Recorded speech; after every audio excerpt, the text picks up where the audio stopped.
that really helps us get the word out there. And it helps us also reach into your friends' network and just share these encouraging messages with them as well. Well, tonight, Pastor Sean said, hey, why don't you talk about generosity, this Christian virtue of generosity. So I'm like, okay, I can talk about that. But I want to take this unique take on it. I want to talk, before we talk about generosity, I want to talk about scarcity. Scarcity and abundance. So, as you know, we live in a world that is dominated by the mindset of scarcity. What is scarcity? Scarcity is the kind of thinking where you believe that there's only a certain amount of things and there's a shortage of it and of physical things. And so, therefore, we begin hogging all of those things. Scarcity thinks this way: what if there's not enough? If I share, then I will not have enough. If I give, then I won't have any for tomorrow. That's the mindset of scarcity. In fact, French philosopher Jean-Paul Sartre, I don't know how to pronounce it, but I'm guessing here, in his book, The Critique of Dialectical Reason, he observes that scarcity is the overriding rule of life. He reflects on philosophers like Karl Marx, Aristotle, Plato, and Kant, and he concludes that the fundamental issue of human existence is scarcity when you examine it from a purely physical realm. And that is the reason for wars and for coups d'etats and for fights and for races and people fighting over resources because they believe that they are scarce. You see, most of us, if we're honest, we also have a scarcity mindset. Why? Because of the world that we live in, especially in North America. We are a very consumeristic culture and country that tells us, take, before it's too late. You all witnessed that during the crazy first days of COVID, right? I could not find toilet paper for a month and a half. No worries. I had loving people that gave me some rolls. That was really great. But people have this scarcity mindset. I have to get my own. So it's easy. It's easy to sometimes see the world through a purely scarcity physical lens. But as Christians, if you call yourself a Christian, we're not looking at life from a purely physical realm, but we need to see it through the realm of the kingdom of God. Remember the story of Jesus feeding the 5,000 people? In that moment, the disciples' thinking of scarcity was exposed. This was an opportunity for them to trust in the supernatural ability of God to provide, but instead it revealed their scarcity mindset. You see, after a long day of healing and ministering to thousands of people, it got late in the day and the disciples were all nervous. They were like, oh, how are we going to feed these people? So what do? They tell Jesus what to do. So they say, hey, Jesus, why don't you tell them to go into the villages and find themselves food because it's kind of late and it's a lot of people. And so here's how the Bible story goes. I'm going to read a portion of it. As evening approached, the disciples came to him and said to Jesus, this is a remote place and it's already getting late. Send the crowds away so that they can go into the villages and buy themselves some food. Jesus replied, they do not need to go away. You give them something to eat. So here's a test. Jesus is testing. What will the disciples do? And what they respond with is this: we only have 5 loaves of bread and 2 fish, they answered. You see, the scarcity mindset is the only mindset. I only have this much. Do you have a scarcity mindset like the disciples did? I know I often do, if I'm honest. There's months where money is tight, especially these days. I'm sure you could relate. When maybe your debt is increasing, expenses keep coming, bills keep piling up, and then you get down to balance the budget, right? Actually, let's be honest. My wife balances our budget because I'm no good with numbers. So I remember just about 2 years ago, it was one of those months where my beat up Honda Civic needed a $1,500 repair. It was so much money back then. And I remember at the end of the month balancing the budget and my wife and I talking through it, and we're like, man, I don't know if we can afford to give to the church and to the missionaries that we support. We only have this much money. We don't have enough, but we kept our commitment to continue to generously give to the church and to the work of God. It hurt. It wasn't easy. But we were so committed, and we believe that if we put the little that we have at Jesus' hands, and he can do an incredible work with it. You want to know what happened a month or two later? Some friends in the church said, hey, Joel, God told us that we should give you our Honda Accord. And they said, we'll have it ready for you in a couple of weeks. And they handed me the keys to their car. No charge, nothing, just free. You see, I don't think that God is going to repay us if we give and if we're generous with our car, like if he's Oprah. But what I do believe is that when we say no to a scarcity mindset, we can really experience the generosity of the kingdom life. In the kingdom life, there is no scarcity because it's more than just a physical world. There's spiritual dimensions to the kingdom of God. Listen to what happens when we put the little that we have into the hands of Jesus. The story continues. Bring them here to me, the loaves and the fish, he said.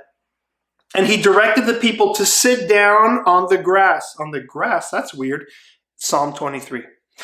Taking the 5 loaves and the 2 fish and looking up to heaven, he gave thanks and he broke the loaves. Then he gave them to the disciples, and the disciples gave them to the people. They all ate and were satisfied, and the disciples picked up 12 basketfuls of broken pieces that were left over. The number of those who ate was about 5,000 men, besides women and children. So you're talking about somewhere between 8,000 to 10,000 people that ate on basically a couple loaves of bread and 2 fish. Friends, this is crazy. This story of Jesus is crazy. Not only did he multiply the little bread and the little fish, but the disciples who lacked faith, they got to also participate in blessing thousands of lives. And they each took a basketful home, bigger than any Tupperware that you could find in your home, I am sure, a basketful. You see, just like the 2 fish and the 5 loaves, I think Jesus wants to take you and me, and he gives thanks for us. He breaks our scarcity mindset so that we may live our life by faith, and so that then he can give you and me a way to be a blessing to thousands of people. Have you put the little or the much that you have into the hands of Jesus? Or are you still living in a scarcity mindset? If we view life through the lens of scarcity, we will always be fearful and anxious. So, how do we live the abundant life that Jesus promised us? How do we go from scarcity to abundance, and from abundance to generosity, where the Father invites us to share in his kingdom, where there is a different mindset than the scarcity, where there is abundance? A scarcity mentality is not for a disciple of Jesus.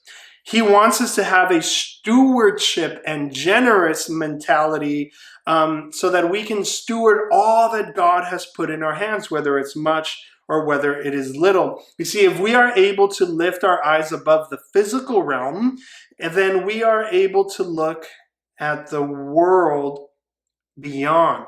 We're able to see the world beyond just a physical earth with physical resources, and we can tap into spiritual resources of God. But let's be honest, we are human, right? You and me, we're human. And so we fail to remember what God has done and therefore what he is capable of doing right here and right now. And so to go into an abundance mindset, into a generous mindset, what we need to do is remember. Listen, in the Bible, more than 269 times it commands us to remember. Why? Because God knows that we easily forget all that he has done for us. Even the disciples in this moment, they should have remembered what Jesus did just in another town, not too far from there. They should have remembered how he turned water into 130 gallons of wine. They should have remembered how Jesus has already done the miraculous, but they were so quick to forget. We are so quick to forget all the great things that God has done for us, but also for people that have come before us. You see, what Jesus says to us and what he wants to say to us is, put the resources I've given to you in my hand and see what I can do with it. Scarcity becomes abundance, and then abundance becomes a life of generosity. You see, the disciples ended up transitioning into this new mindset, and so should we. That's my hope for you and for me. Listen, my own journey in living a life of generosity has not been perfect. In my BC years, I was so stingy. In Spanish, they call it codo, which means elbow. I don't even know why. But I was like that, and I viewed life in a scarcity model. Like, I have to, keep my acorns kind of like a squirrel, right? No, this is mine. I don't like to share. Yeah, I don't like to be generous. But then I met Jesus. And then Jesus started doing a work in my life.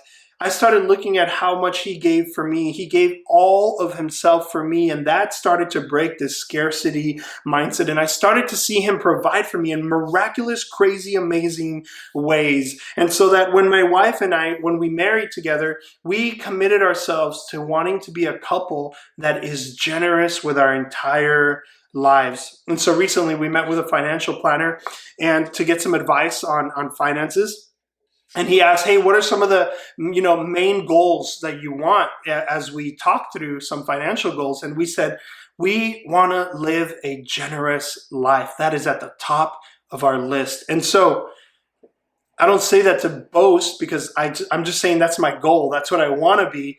But I say that because God has done an incredible work in my life and taken me from a scarcity mindset to a generous kingdom mindset. How about you?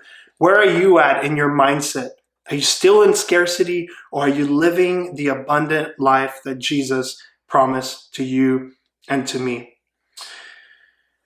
You see, because we are serving a king who has abundance at his disposal, we can also be people who are abundantly generous with our finances, with our talent, with our treasure, with our time. And after feeding 5,000 to 10,000 people, guess what? There's still leftovers for us to take home. I want to be in that kind of lifestyle. How about you? Do you want to experience the abundant life that Jesus promised, not just spiritually, but also in how you are able to bless others around you? Well, God is enough. And if we take the little that we have, if you take the little that you have and you put it into the hands of Jesus, just wait and see what he will do. I encourage you, friends, to continue to press into this conversation and to ask God, Lord, tell me the truth about myself. Tell me where I need to grow in abundance.